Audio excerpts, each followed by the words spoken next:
Bem-vindos ao podcast aqui da nossa Farmaconde, em que a gente fala exatamente de saúde. Hoje nós recebemos um pessoal aqui muito querido. A gente tem aqui psicólogos, psiquiatra e também temos uma vítima. O Daniel, que ele tem TDAH, é isso? Isso mesmo. Tem portador, como é que a gente fala? Deixa eu apresentar, Rodney psicólogo, Jamile psicólogo e o Diego psiquiatra. Como é que a gente fala quando a pessoa tem TDAH? Ela desenvolveu, é portadora, como é que é o certo de falar? Eu sempre falei TDAH, mas aí quando eu quero falar rápido eu falo TDAH. Tá. Eu não sei exatamente o certo, não. Bom, mas e como é que a gente fala? A pessoa tem ou a pessoa não tem? Como é que é? Isso, ambas as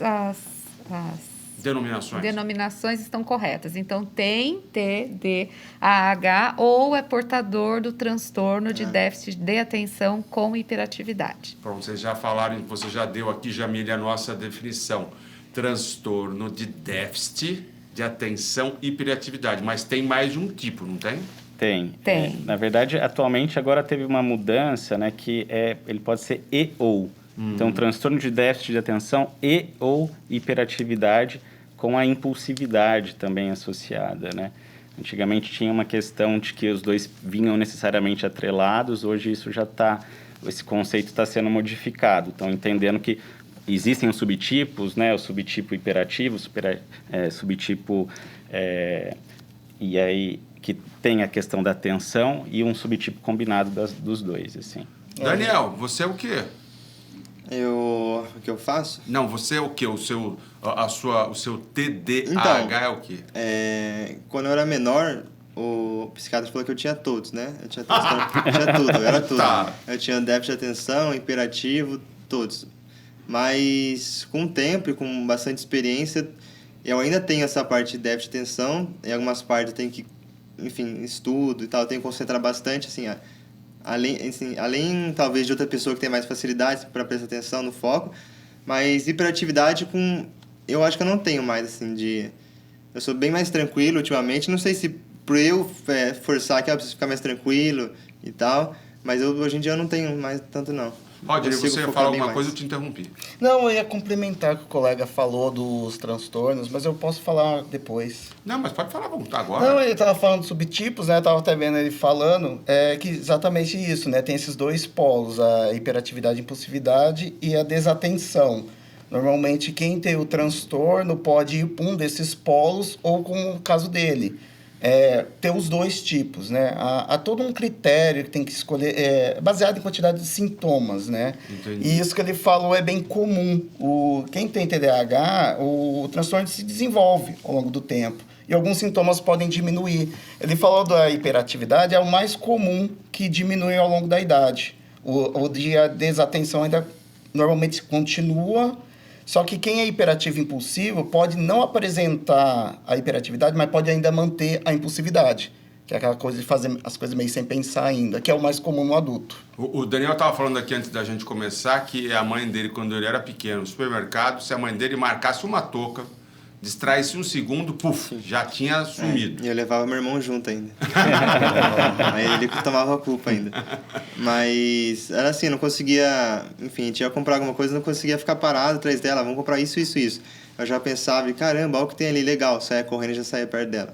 Aí eu começava a pensar um monte de coisa, o que eu podia fazer no supermercado, sabe? Coisa assim, aleatória. Não conseguia ficar parado, ia atrás dela, e sim, a gente vai comprar e ir embora.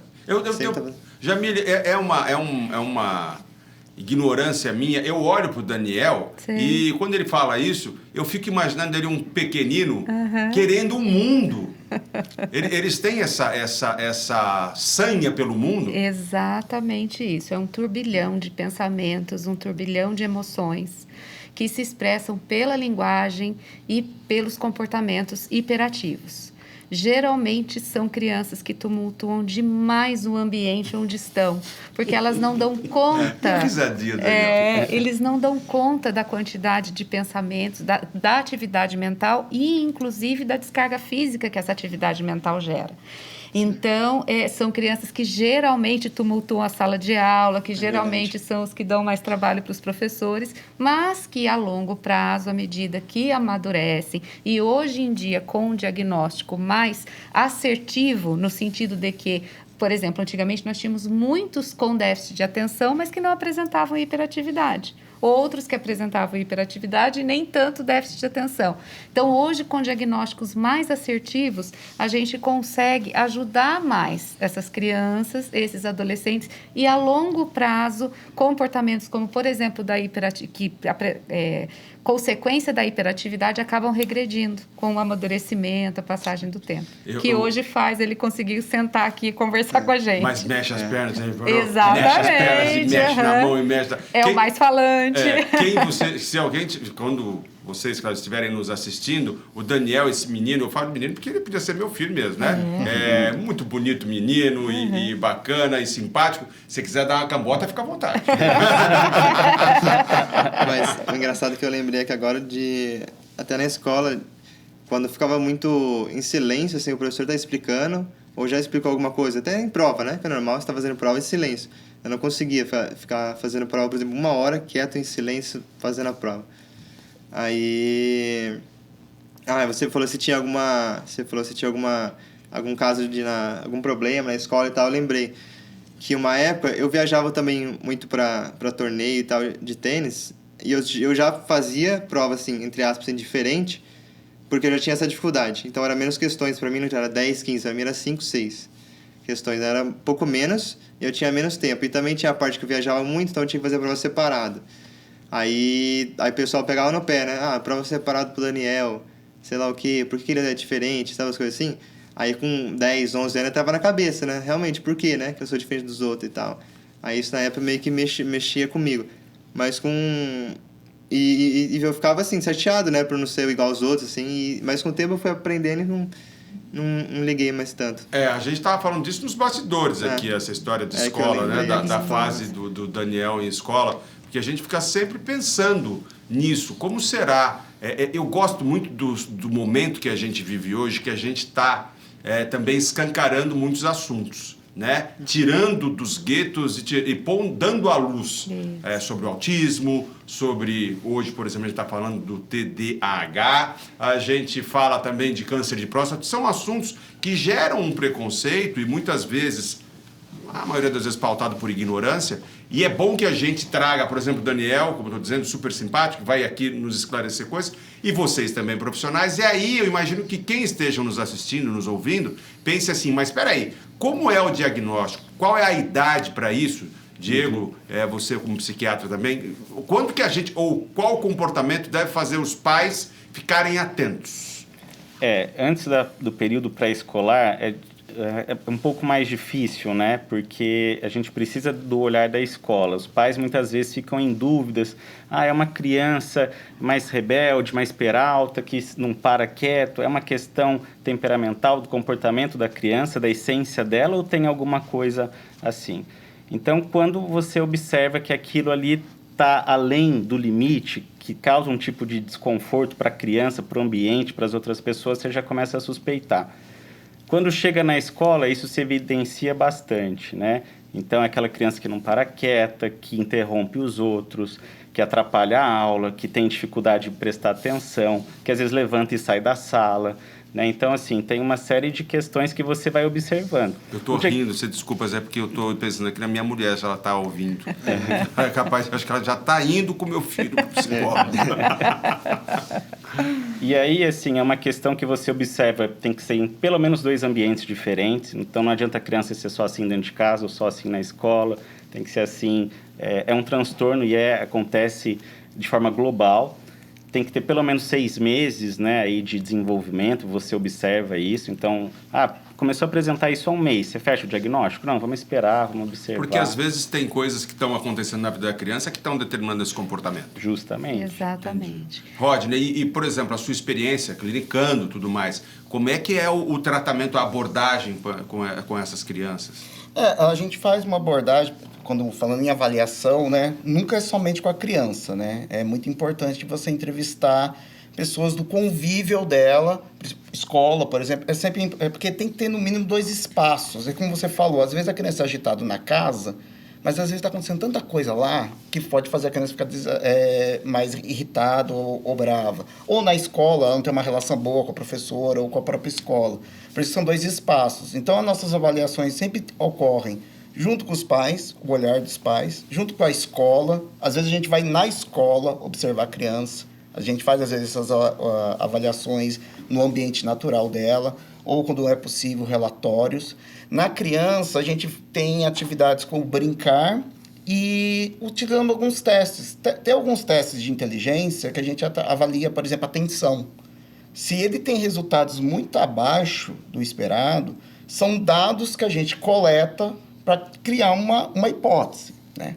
Antes de qualquer diagnóstico, é sempre muito importante uma equipe multi, justamente por causa disso. Às vezes, pode ter questões orgânicas que justificam isso. Questão química, por exemplo?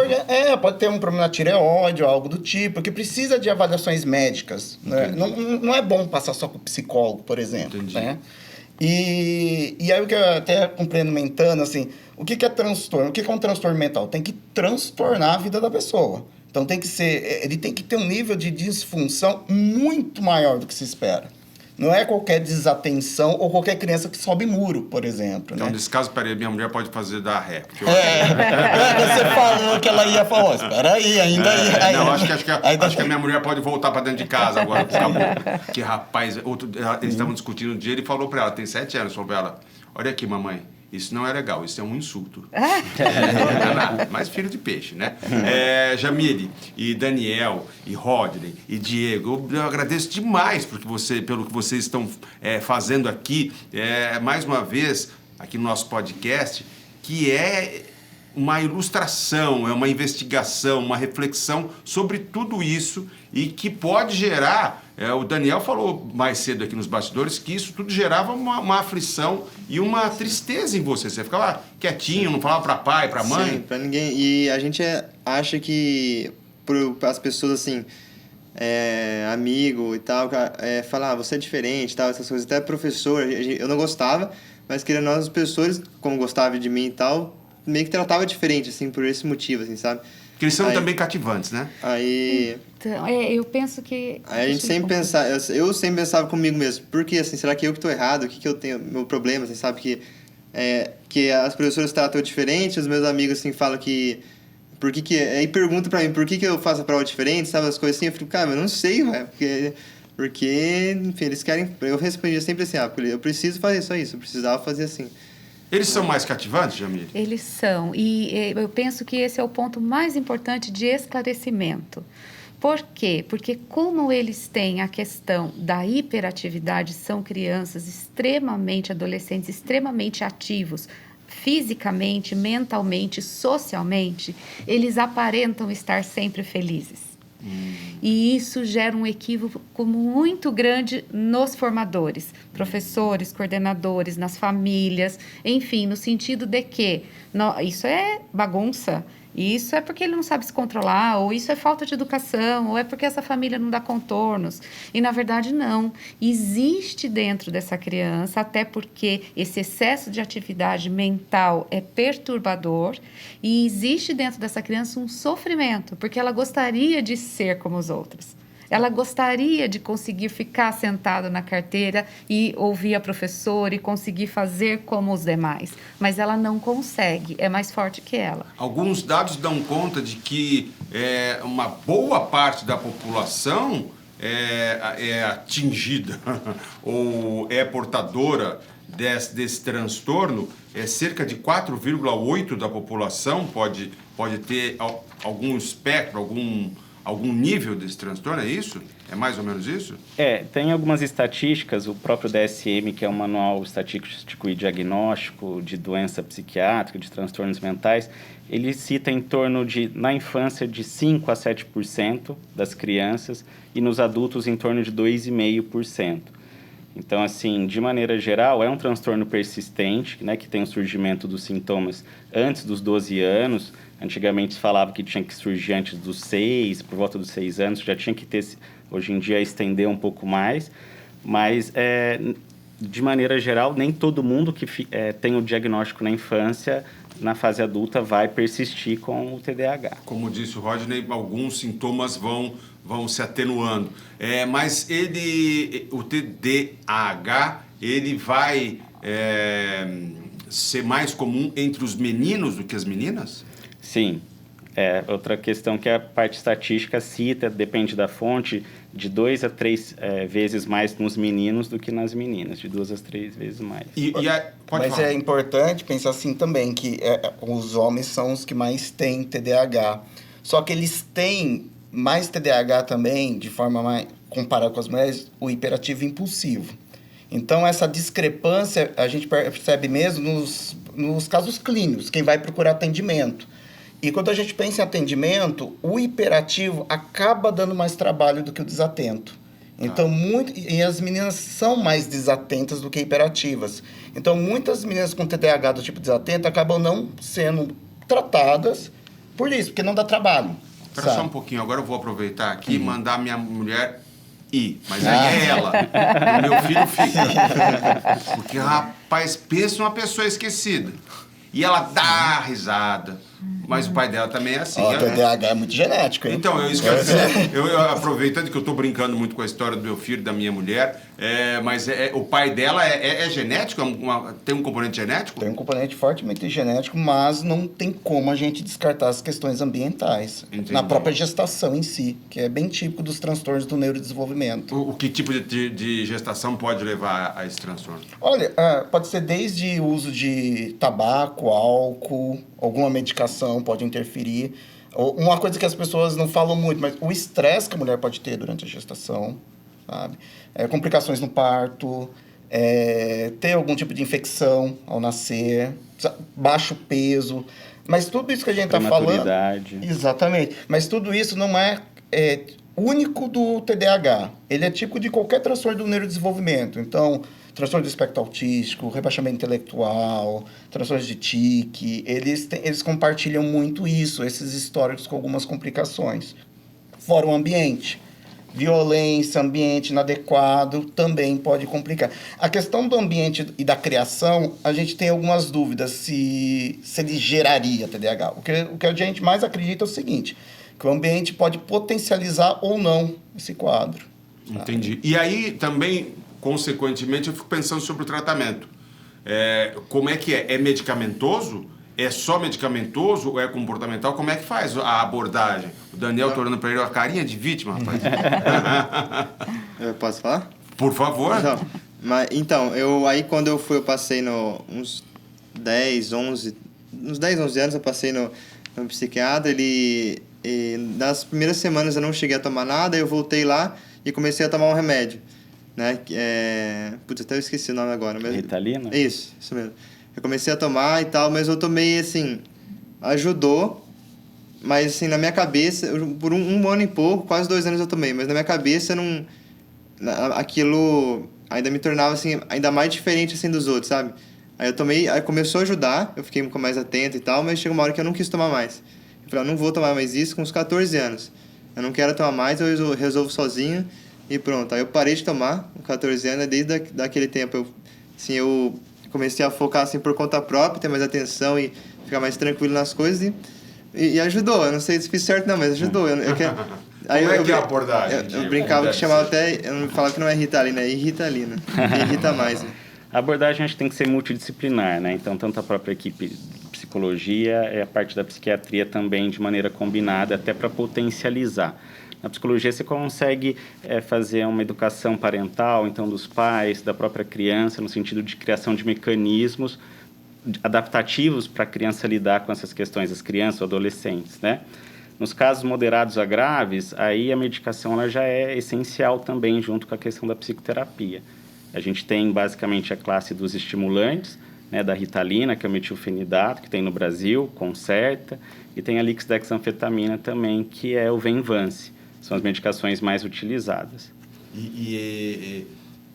Mas assim, a gente tem algum espectro, algum nível desse transtorno que seja tratado só com a psicologia, só com questões comportamentais ou necessariamente, porque o Daniel está aqui testemunhando, eu fiquei mais irritadíssimo tudo, e eu me segurei. Como é que funciona? Dá para fazer uma Então. abordagem? Por exemplo, coloca esse menino para gastar energia no judô, no taekwondo, coloca Tá. isso. Como Isso é é uma que coisa que funciona? ajudou bastante. Eu sempre fiz esporte, né? Isso talvez tenha...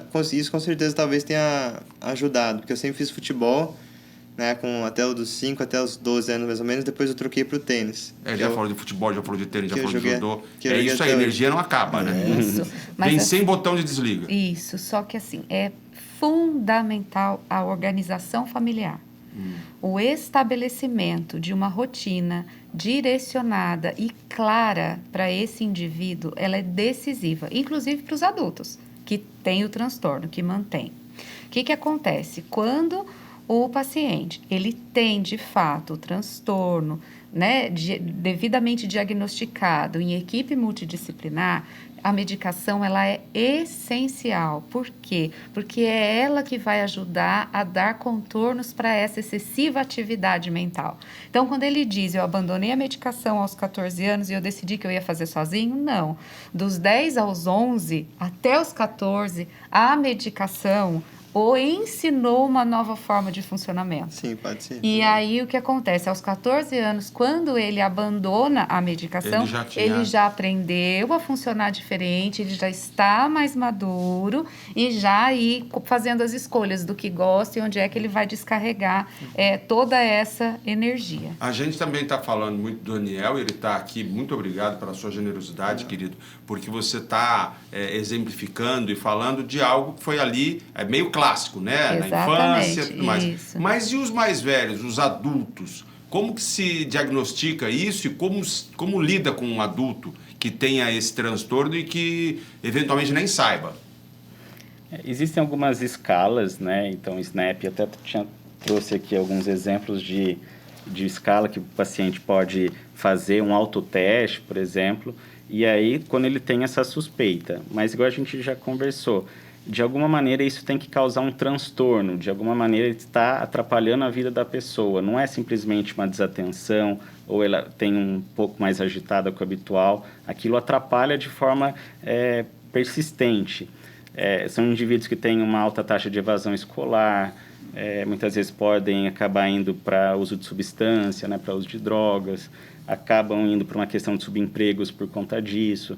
Então, assim, tem toda uma situação, né, que a gente observa. Esse transtorno ele pode gerar mais compulsão, por exemplo? Ele vai ser um indivíduo mais facilmente suscetível, vamos dizer, a drogas, a esse tipo de coisa? Sim, Vai, porque qualquer coisa que aplaque essa agitação interna.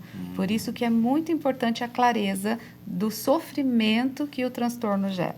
Não é porque o outro está ali, está agitado, está bagunçando, está, entre aspas, rindo com toda a turma, que necessariamente ele está feliz. Entendi. A impulsividade é aquela ação imediata, né? Quando você pensa num comportamento, uma ação ligada a alguma vontade, você pensa, eu quero comprar um tênis. Chego lá na loja, vejo o tênis, acho bonito, quero comprar. Antes de eu comprar, vai passar várias coisas na minha cabeça antes. Primeiro, eu tenho a intenção de comprar, mas eu vou ponderar, será que eu tenho dinheiro para isso? Será que eu preciso? Aí eu vou colocando prós e contras, até decidir comprar ou não, sabe? Aí eu decido e depois eu executo. Digamos, eu não quero, eu decidi não comprar e eu executo. Uma pessoa impulsiva tem um curto-circuito nisso. Ele tem o desejo e já vai para ação.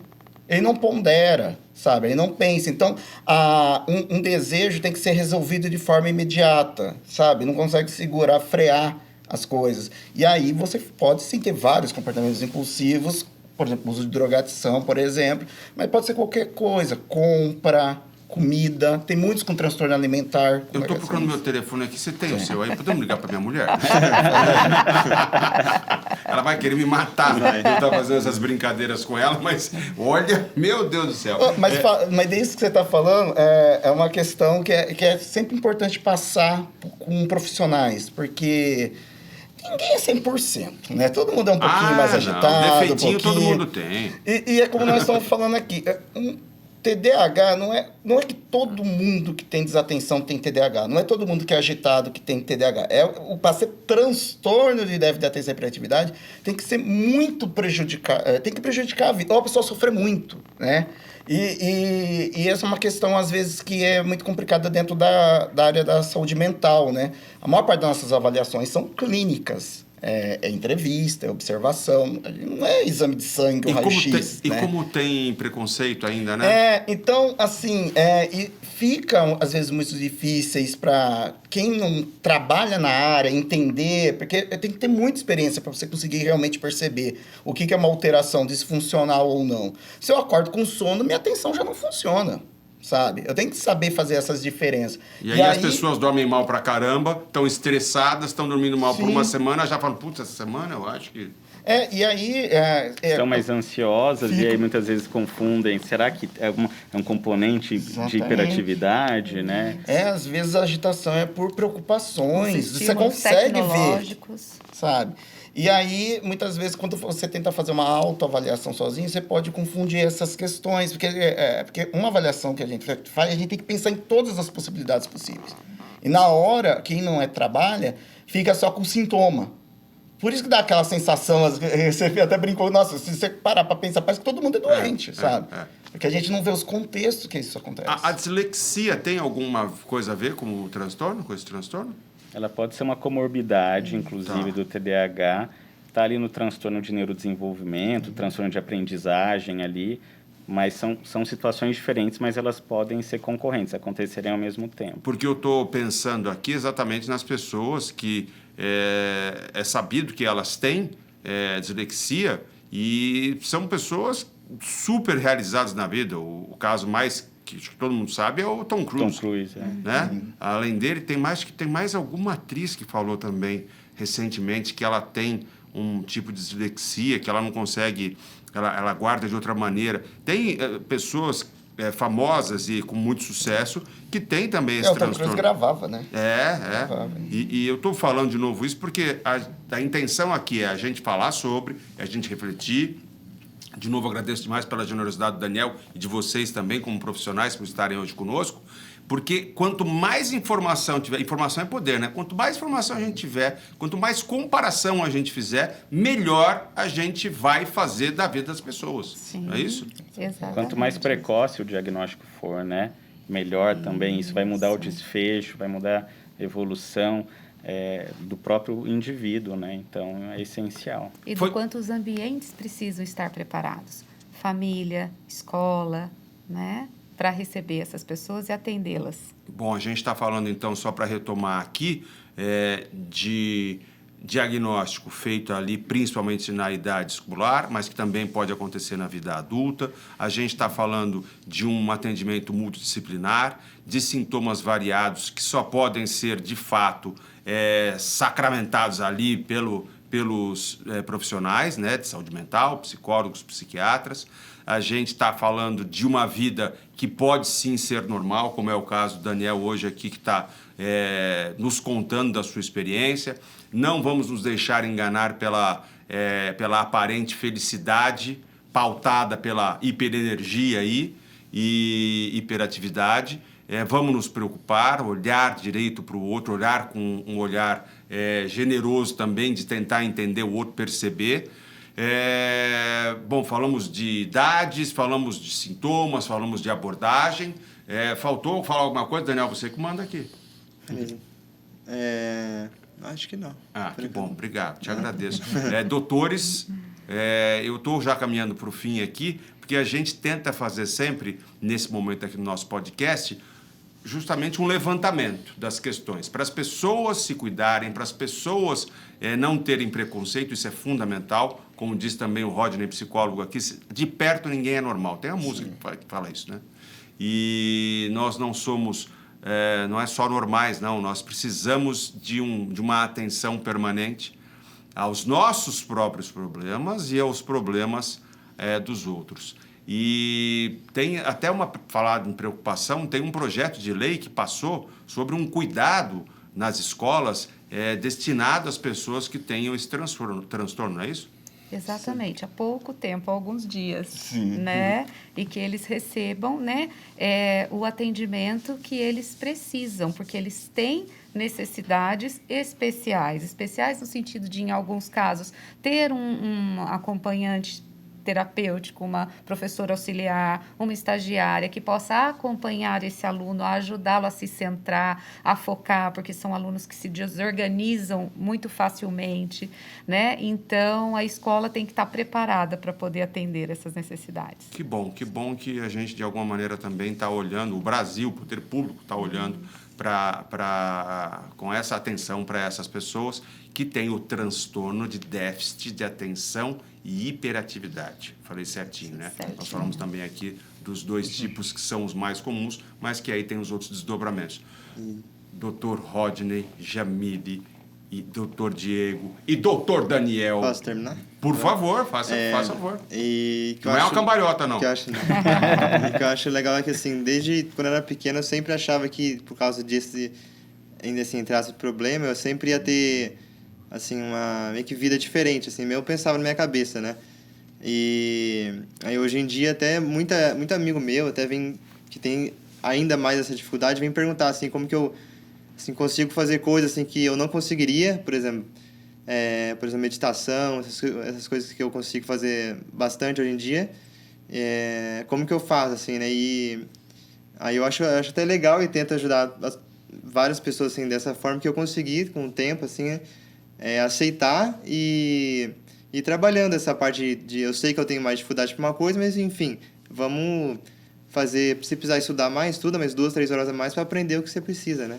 E nem que precisa mais de tempo, você consegue. Assim, isso é ótimo. Sim. O Woody Allen que disse, né, que a diferença entre aquele que é fracassado ou aquele que tem sucesso é justamente que o fracassado geralmente desistiu antes. Exato. Né? Sucesso é, sem dúvida, a gente tentar sempre, com resiliência. Eu mesmo também tenho uma deficiência física e vou te dizer, para conseguir algumas coisas, bens a Deus, foi só empurrando. E assim a gente consegue, cada um no seu tempo, mas sempre pedindo a atenção de todos, porque isso é saúde. Esse nosso podcast aqui da Farmaconde é para a gente falar de saúde e para a gente entender, depois da pandemia, que ninguém está sozinho e quem fizer sozinho geralmente não vai se dar bem. Estamos juntos. Se tem uma coisa que a pandemia trouxe de bom, foi isso, que a gente tem que entender que a gente está junto. E, por favor, continue conosco, nos seguindo pelas nossas redes sociais, pelos nossos canais, nos assistindo, nos vendo, que a gente está sempre aqui produzindo conteúdo para falar de saúde.